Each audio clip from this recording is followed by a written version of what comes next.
Vivienne Westwood, voilà de quoi, ou plutôt de qui on va parler aujourd'hui.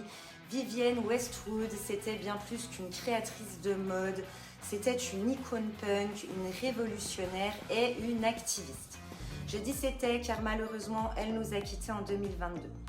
Alors elle est née le 8 avril 1941 en Angleterre et son histoire, elle commence plus ou moins dans les années 60, excusez-moi, à Londres. Elle a 17 ans, elle intègre une célèbre école de mode, une grande école vraiment bien réputée. Et pourtant, elle n'y restera qu'un trimestre. Elle va se rendre compte que ce n'est pas ce qu'il y a de plus créatif. Elle va se lancer dans des études pour être institutrice.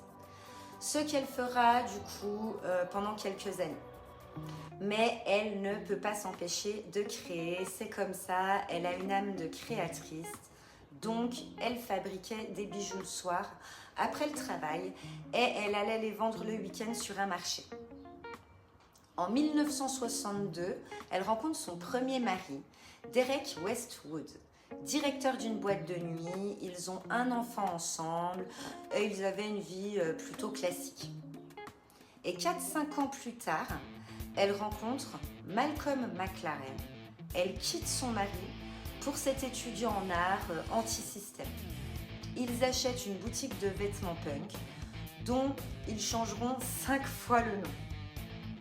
Et cette boutique, elle va devenir une référence pour le milieu punk. Elle utilise la mode comme une arme politique et cette boutique devient un lieu culte pour toute une génération.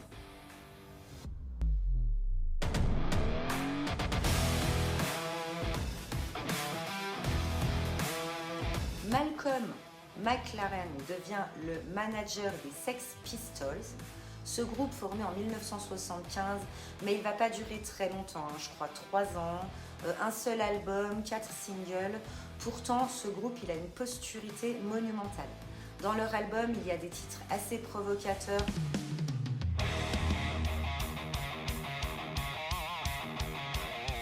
Ces titres ont été très catalyseurs, du mouvement punk. Et ce n'est pas tout, pleine de surprises, Vivienne. Donc dans les années 80-90, elle a transformé son style punk en haute couture. Elle nous présente le corset qui est devenu un élément clé de son travail. Elle nous présente aussi ses chaussures à talons, immenses talons. Je ne sais pas si vous vous souvenez de la pauvre Naomi Campbell qui avait fait une chute lors d'un défilé en 1993. Aïe, j'imagine pas la douleur, la cheville de si haut, ça doit être trop douloureux. Ce qui la rend unique, Vivienne Westwood, c'est son engagement profond. Elle milite pour l'environnement, pour les droits humains, elle utilise la mode pour porter des messages. C'est une créatrice engagée, elle prouve que la mode n'est pas juste du paraître, mais qu'elle peut aussi, pourquoi pas, être un vrai moteur de changement. Cela dit, il y a eu malgré tout de gros débats à ce sujet. La créatrice prétendait vouloir une mode durable et écologique, mais pour beaucoup, ce serait un discours hypocrite. En 2013, elle sort la collection Sauvons l'Arctique, où elle fait distribuer une charte écologique dans laquelle il y a ses revendications. Plusieurs années plus tard, en 2018, un docteur en économie relève les défauts et l'hypocrisie de cette charte. Dans l'article, il critique ces mauvaises pratiques comme la production de masse qui n'est pas nécessaire, utilisation de PVC, plastique et polymères à base de pétrole qui est une énergie fossile. De plus, elle ferait fabriquer ses tenues en Chine et en Turquie pour une main-d'œuvre à moindre coût. Elle a également été impliquée dans des histoires d'évasion fiscale, je crois.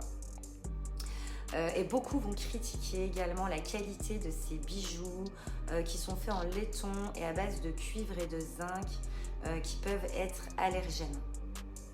Voilà, c'était un aperçu de cette grande créatrice mode qui était Vivienne Westwood, une figure incontournable de la mode engagée, qui n'a jamais hésité à utiliser sa notoriété pour alerter sur l'urgence écologique. Bien sûr, ses méthodes et prises de position ont parfois suscité des débats, des critiques, mais c'est aussi ce qui fait la richesse de son héritage. Elle questionnait, elle provoquait, mais surtout, elle poussait à réfléchir. Dites-moi ce que vous en pensez, vous, en commentaire. J'ai hâte d'avoir votre avis là-dessus. Vous pensez qu'elle était une véritable pionnière de l'écologie ou son engagement était parfois controversé? En tout cas, je pense le sujet super intéressant. Donc n'hésitez pas à interagir, excusez-moi, qu'on puisse échanger, je trouve que c'est vraiment intéressant. J'espère que vous avez aimé cette vidéo. N'oubliez pas de liker, abonnez-vous. On se retrouve bientôt dans une prochaine vidéo. Gros bisous.